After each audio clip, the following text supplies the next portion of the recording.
자, 저희도 몇 번 이렇게 전해드렸죠. 학교 폭력을 당한 사실을 방송에서 고백했던 이 표예림 씨. 구조가 됐다고 하던데 주말 사이에 무슨 일이 좀 있었어요. 네, 이 표예림 씨가 2차 가해로 인한 어떤 정신적인 고통을 호소하다가 극단적인 선택을 시도한 것으로 알려지고 있습니다. 이 가해자 측의 입장을 대변하는 표예림 가해자 동창생이란 유튜브 채널이 있는데요. 이 표 씨는 이곳에 올라온 영상을 지목했습니다. 이 영상물에서 본인의 부모님을 공개적으로 모욕했고 그렇기 때문에 절대 해선 안 되는 행위임을 알지만 이 영상의 조회수가 올라가는 걸 멈출 수 있는 유일한 선택지라고 판단해서 충동적으로 이렇게 자해를 했다 이렇게 주장을 했습니다. 그러면서 한 팔로워의 신고로 인해서 구급차에 이송이 됐고 응급실에서 처치를 받았고 추가 검사가 필요하다는 소견도 받았는데 이 책임져야 할 사업장도 있고 잡혀있는 인터뷰도 있고 모교 방문 같은 스케줄 등이 있어서 일단 퇴원한 상태라고 밝혔는데요. 내일과 오전 그리고 모레 이 각각 집 근처 병원에서 검사 추가적으로 받아야 하는 상황이기 때문에 이 잡혀있는 스케줄만 소화하고 이후로 이 유튜브 활동을 잠시 쉬면서 이 법적 대응을 할 예정이라고 밝혔습니다. 자, 뭐 일단 가급적이면 이런 일이 없으면 제일 좋겠지만 일단 진행이 된 상황이기 때문에 저희가 또 얘기를 안 해볼 수가 없는데 한 유튜브 채널이 얼마 전에 개설이 됐는데요. 그 채널에서 가해자를 대변하는 영상이 올라왔다는 겁니다, 소장님. 네, 그렇습니다. 문제가 좀 커지고 있어서 보면서도 좀 안타깝습니다. 가해자를 옹호하는 채널이 개설이 됐어요. 이름은 아까 이장현 기자가 얘기해 주셨다시피 표예림 가해자 동창생이라는 채널인데요. 여기에 이제 표예림 사건 가해자 카톡 내용 새로운 정황이다. 이런 글도 있고요. 표예림 사건의 모순, 실화탄산대 의혹 이런 이제 내용도 있고 결정적으로 지금 사진도 나왔다시피 부모님과 관련한 내용이 있다는 거예요. 그러니까 표예림 씨가 자식 얘기를 듣기 쉬운 부모도 없겠지만 부모 얘기가 나오는 걸 볼 수 있는 자식도 없다. 굉장히 좀 격앙한 것으로 보입니다. 예. 일단 더 큰 일이 없어서 정말 다행이고요. 저희가 지난 금요일 날 다른 학폭 사건을 전해드리면서 마지막에 이 표예림 씨 관련 속보를 그때 전해드렸었는데 자, 그 내용에 대해서 지금부터 좀 얘기를 해보려고 합니다. 첫 번째 사건 체크포인트 짚어보죠. 적반하장입니다. 자, 이 내용 증명 얘기입니다. 사실 가해자들이 21일 날 표예림 씨에게 내용 증명을 딱 보내왔는데 가해자들이 어떤 이야기를 했는가 하면 가해자들은 그 표예림 씨에게 지금 유튜브에 올라와 있는 영상들이 있습니다. 그 영상을 일단 목요일까지 삭제를 해라. 특히 자기들의 실명과 관련된 영상은 삭제를 해라. 그리고 사과의 글을 게재해라. 그리고 그 사과문을 우리에게 우편으로 통지하라라고 이야기했는데 문제는 이 영상을 올린 사람이 표예림 씨가 아닌데 다른 사람이 올린 유튜브의 영상을 어떻게 지울 수가 있겠습니까? 네. 만약에 제가 지금 이 영상이 찍히고 있는데 이 영상을 지울 수 있는 거는 JTBC의 권한이 있는 거지 제가 지울 수 없잖아요. 그런데 어느 사람이 저한테 와서 야, JTBC에 올라가는 그 영상 지워. 그리고 거기에 대해 사과문 올려. 그리고 나한테 통지해봐. 라고 하는 것은 할 수 없는 일을 요구하는 거라서 그렇죠. 아마 표예림 씨 입장에서는 굉장히 당황스러웠을 것이다 라는 말씀 드리겠습니다. 자, 그리고 이 내용도 주말 사이에 정말 뭐 많이 입길에 올랐는데 이 가해자 4명 중 1명이라고 이렇게 지목됐던 사람이 한 온라인 커뮤니티에 진짜 장문의 글을 올렸어요. 네, 지금 가해자 남모 씨라고 해서 이 과거에 표예림 씨에 대한 그 학폭을 주동했던 사람으로 일단 지금 알려져 있는 그런 사람입니다. 일단 이 사람이 썼던 글 내용을 좀 보면 소위 내가 어렸을 때 노는 물이었다.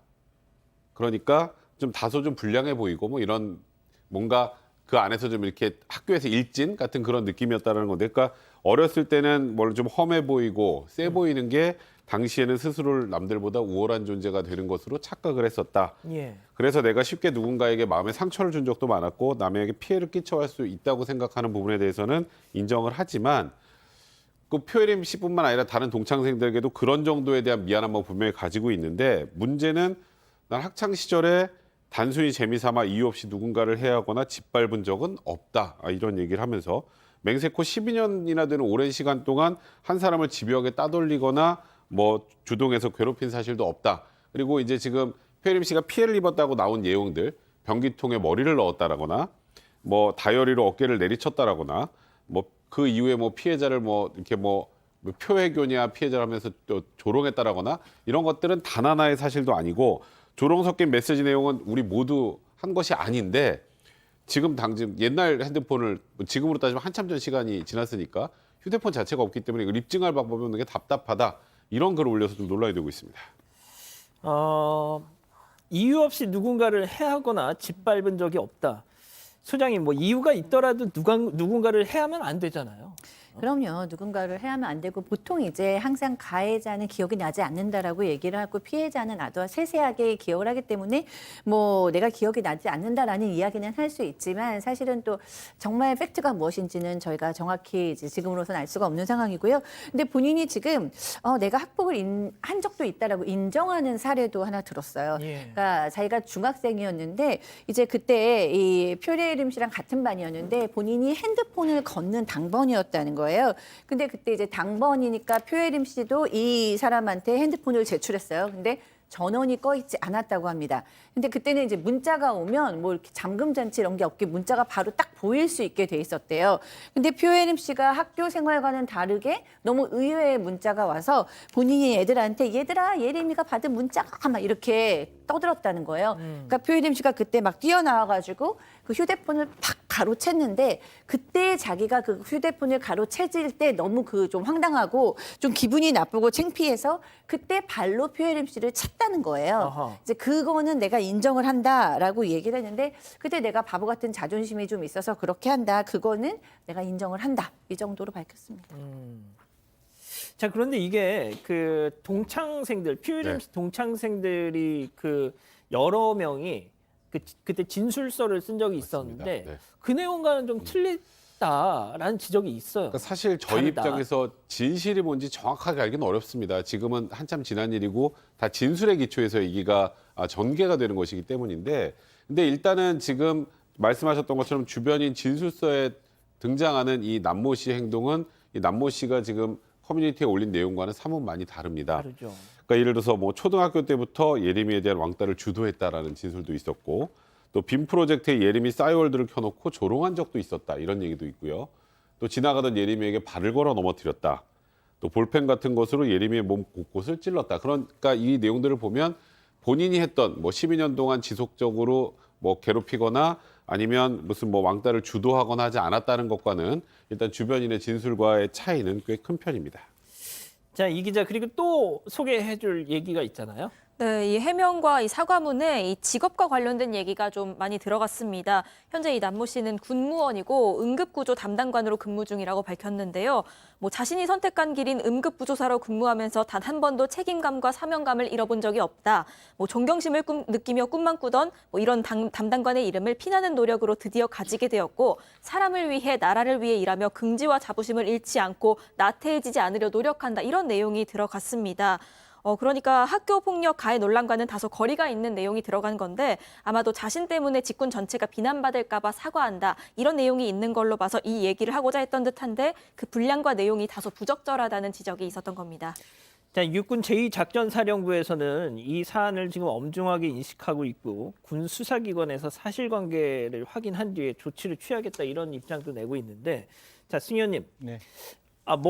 저는 일단 지금 가해자로 지목된 사람들 중에 진짜 억울한 게 있어서 저럴 수도 있다라고 생각을 하는데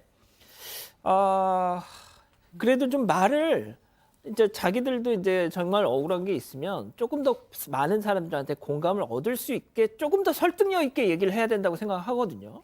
아니 물론 갑론을박이 있을 수 있죠. 그런데 분명히 아까 우리가 워딩에 보면 이유 없이 해코지를 한 적은 없다. 그러면 그 이유가 있으면 해코지했다는 거잖아요. 그리고 휴대폰 뺏었을 때 물론 발로 찼다는 거고 주변인들의 진술이 그런 왕따와 기타 여러 가지 모습들이 나오기 때문에 그런 부분에 대해서 구체적으로 아니라고 이야기를 하는 건 논외로 치더라도 아니 자기가 갖고 있는 직업군이 있고 그 직업군에 대해서 전체적으로 매도당하는 걸 자기가 대변할 필요는 저는 없다라고 생각합니다. 이거는 굉장히 그 학교 다닐 때 피해자의 중심에 피해자의 시선으로 보고 피해자가 어떤 마음이 있었는지에 대한 공감이 있어야지 용서라는 것은 거기에 대한 진정한 사과가 없으면 용서가 안 되는 거거든요. 우리 소장님 말씀대로 때린 사람 기억 못하지만 맞은 사람 마음 저편에 자기가 이 세상을 끝나고 다른 세상에 가더라도 잊지 못할 수 있는 게 폭행이거든요. 절대로 폭행은 잊을 수 없다는 말씀 드리겠습니다. 근데 아무튼 그 글도 또 삭제가 됐다고 하더라고요. 자, 일단 이 표혜림 씨 사건 관련해서 뭔가 좀 알고 계시는 분들 계시면은 저희한테 좀 제보를 좀 해주십사 부탁 말씀도 좀 드립니다. 특히나 이제 뭐 이 가해자로 지목된 분들 정말 억울해서 못 살겠다 이러시면은 저희가 얼마든지 그 말씀 소개해드릴 테니까 연락을 좀 주세요. 사건의 진실을 추적하고 싶다는 사반 가족분의 사연인데요. 궁금하시다면 사건반장 유튜브 채널을 구독해주세요.